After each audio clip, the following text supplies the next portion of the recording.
तो आज हम बात करने वाले हैं भारत के कानूनी इतिहास में हुए एक बहुत बड़े बदलाव की, नई भारतीय न्याय संहिता। चलिए इसे बिल्कुल आसान भाषा में समझते हैं। समझिए, ये कोई छोटा मोटा अपडेट नहीं है। ये 160 साल से भी ज्यादा पुराने कानून को जड़ से बदलने जैसा है, जिसका असर हम सब पर पड़ेगा। तो 1 जुलाई 2024 से हमारे देश का क्रिमिनल लॉ पूरी तरह से बदल गया है। पुराने आईपीसी की जगह अब बीएनएस ने ले ली है।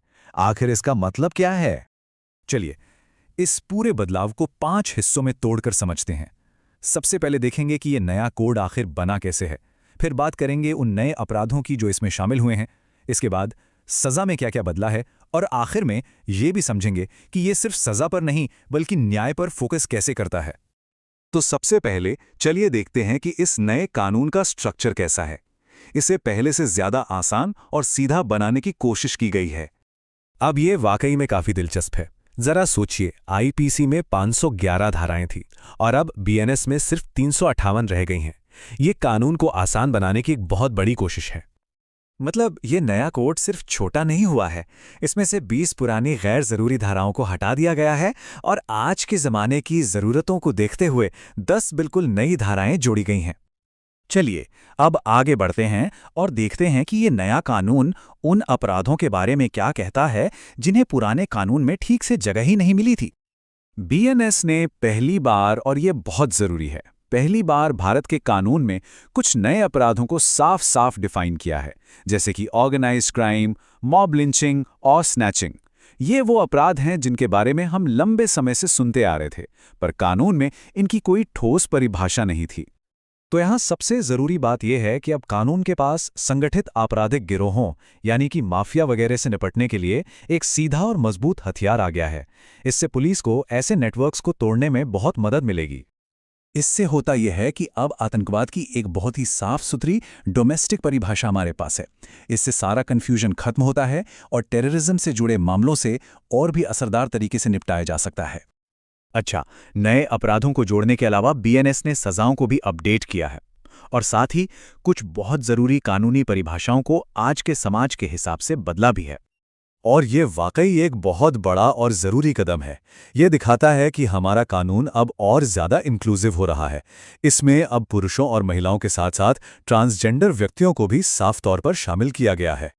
कुछ गंभीर अपराधों के लिए सज़ा को बहुत ज़्यादा बढ़ा दिया गया है, जैसे कि किसी को गंभीर चोट पहुंचाना। पहले जहां इसके लिए ज़्यादा से ज़्यादा 7 साल की सज़ा थी, वहीं अब इसे बढ़ाकर उम्र कैद तक कर दिया गया है। ये एक बहुत बड़ा बदलाव है। कुल मिलाकर 83 ऐसे अपराध हैं जिनमें जुर्माने की रकम को काफ़ी ज़्यादा बढ़ा दिया गया है। ऐसा इसलिए किया गया है ताकि जुर्माना वाकई में एक रोकथाम का काम करे, न कि बस एक छोटी मोटी रकम बनकर रह जाए।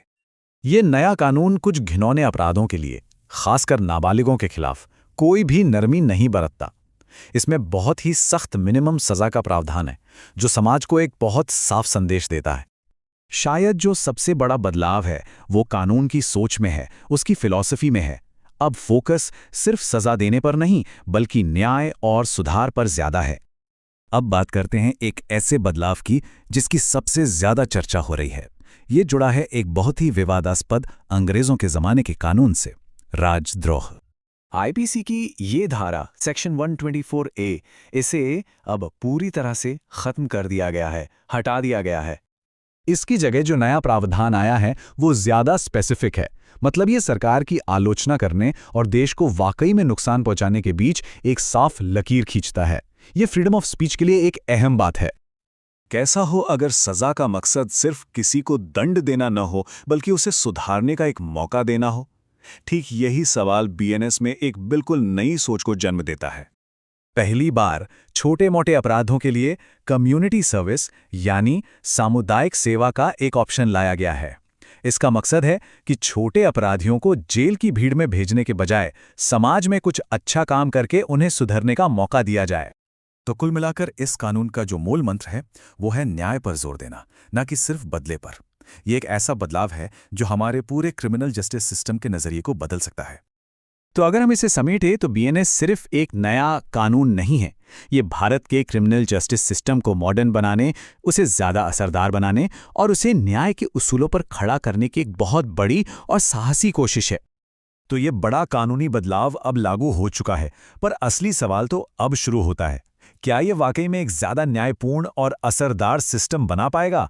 इसका जवाब तो खैर आने वाला वक्त ही देगा और पूरा देश इस पर नजर बनाए रखेगा।